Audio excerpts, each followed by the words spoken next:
Saya minta maaf pada seluruh jajaran pejabat Provinsi Jawa Barat, pada Pak Wakil Gubernur, pada Pak Sekretaris Daerah, pada Kepala Badan Dinas Kantor, semua sampai staf. Ini pertama kali semenjak dilantik saya jadi gubernur ngasih arahan di apel. Dalam orang bilangnya halal bihalal. Apa sih ingin saya tekankan? Mohon maaf, saya merubah pola kerja. Kalau dulu mungkin provinsi senang pada wilayah administratif, anggaran besar, kegiatannya monitoring dan evaluasi terhadap kabupaten kota. Datang, disambut, ditepuk tanganin, balik lagi. Datang, disambut, ditepuk tanganin, balik lagi. Kalau ada bencana, datang, kasih bantuan, sembako 1000 paket, selfie, balik lagi. Saya nggak mau begitu. Saya ingin pemerintah provinsi menjadi problem solving dari kebuntuan pengelolaan birokrasi di Jawa Barat. Karena ingin menjadi problem solving, maka dia menjadi bapak, maka dia menjadi induk, menjadi ibu. Ibu bagi siapa? Bagi pemerintahan kabupaten kota, bagi pemerintahan kecamatan, bagi pemerintahan desa dan kelurahan. Maka dia hadir dalam setiap berbagai kesulitan publik dan mencari solusi. Solusi itu tidak akan lahir dalam rapat-rapat di sebuah meja yang ada laptop berjejer dan kemudian pakai layar digital. Solusi tidak akan lahir di situ. Solusi akan lahir itu di tengah-tengah konflik. Solusi akan lahir di tengah-tengah kesulitan. Solusi akan lahir di tengah-tengah bencana. Solusi akan lahir di tengah-tengah perut orang lapar. Maka pemerintah provinsi hadir di sini untuk memberikan apa? 1, perlindungan. 2, advokasi. Yang ketiga, kesejahteraan.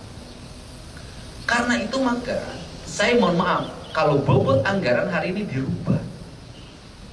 Dirubah untuk apa? Diperbanyak klaster-klaster pertumbuhan baru. Pertumbuhan baru apa? Infrastruktur, klaster baru. Kemudian industrialisasi, kita menjadi motivator dan eksekutor malah. Misalnya kasus Biawai ini di Subang lama sekali. Kemudian saya kumpulkan hanya dalam waktu 10 menit selesai. Exit tol yang biasanya berlama-lama, ketemu menteri hanya 5 menit selesai. Setelah itu apa harapannya? Pertumbuhan. Pertumbuhan apa? Ini orang-orang bisa kerja. Problem apa lagi? Sengketa tanah. Sengketa tanah apa lagi? Percaloan dalam pembebasan tanah. Harga yang 500 dirubah menjadi 5 juta. 5 juta ditawar 10 juta. 10 juta ditawar lagi 20 juta. Kalau model begini, mana ada investasi masuk? Mau melahirkan pengangguran? Tidak. Saya berikan solusi lagi. Solusinya apa?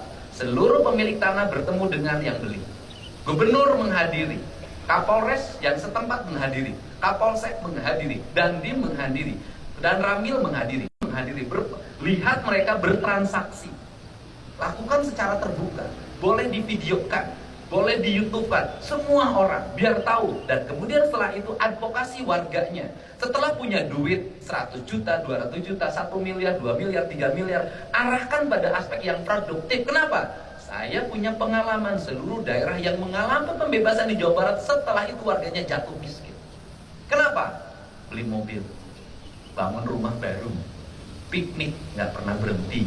Anak-anaknya kemudian beli motor, mobilnya dibarisin. Dalam waktu 3 tahun mereka mengalami kebangkrutan total, miskin, tidak punya apa-apa. Lahir kelas baru, bukan orang Jawa Barat, tapi orang yang datang ikut berjualan, orang datang ikut kerja, orang datang, mereka membeli tanahnya, mereka terpinggir. Orang Bekasi geser ke Kerawang, orang Karawang geser ke Purwakarta, orang ke Purwakarta habis daerah gunung-gunungnya semuanya. Ini nggak bisa. Perlu apa? Perlu negara, pemimpin yang bisa mengarahkan pada aspek yang produktif. Aspek yang produktif gimana? Rubah pola pikir orang Jawa Barat, mulai dari pendidikannya. Anak-anak nggak usah pakai motor ke sekolah. Kalau masih bisa ditempuh dengan jalan kaki, naik sepeda, naik angkutan umum. Oke, angkutan umumnya jelek, saya sudah minta Sekda Dinas Perhubungan, siapkan konsep angkutan umum yang ramah lingkungan, siapkan konsep angkutan umum yang berbasis pariwisata, berbasis edukasi. Masa kita kalah sama odong-odong? Odong-odong digemari. Kalau odong-odong digemari, ya udah kita bikin mobil yang berstandar seperti odong-odong itu. ngangkut orang ke pasar, ngangkut orang ke sekolah. Anak-anak diciptakan kasih musik yang baik. Untuk apa? Angkutan massal adalah alternatif dibanding mereka pakai motor, knalpot brong, pulang dari sekolah, mereka pacaran, nongkrong di mana-mana, hamil duluan, problem kemiskinan akut terjadi. Anak-anak miskin itu lahir dari keluarga miskin, pola kemiskinannya diwariskan, merokok masih muda, motor-motoran, keluyuran malam, di jalan saling bunuh, saling bacok, pulang ke rumah biaya operasi 33 juta, nggak bisa bayar. Kenapa? Saya ini yang nanganin begitu hampir tiap hari. Tapi yang dirubah. Untuk itu birokrat harus tumbuh menjadi kaum etos yang melakukan perubahan. Gak bisa kita begini terus.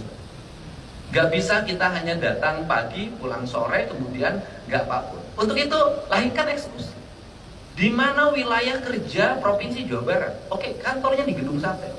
Pastikan seluruh pegawai yang memasuki Gedung Sate melewati perempatan, traffic light, melewati berbagai tempat, pastikan tidak ada pengemis lagi. Kita bareng-bareng bekerja. Pastikan tidak ada lagi eksploitasi anak di bawah umur untuk jualan di pinggir jalan pada waktu jam sekolah. Pastikan udah ada dinas pemberdayaan perempuan. Makanya saya ngomong, apa yang dilakukan? Oh iya, kita kerjasama apa? Tuh, perempatan sana. Tuh, di sini. Berapa perempuan Indonesia yang terancam hukuman di luar negeri? Berapa? Kita jangan bangga dengan kita pemberdayaan perempuan, tapi perempuan Jawa Barat dihinakan di tempat lain.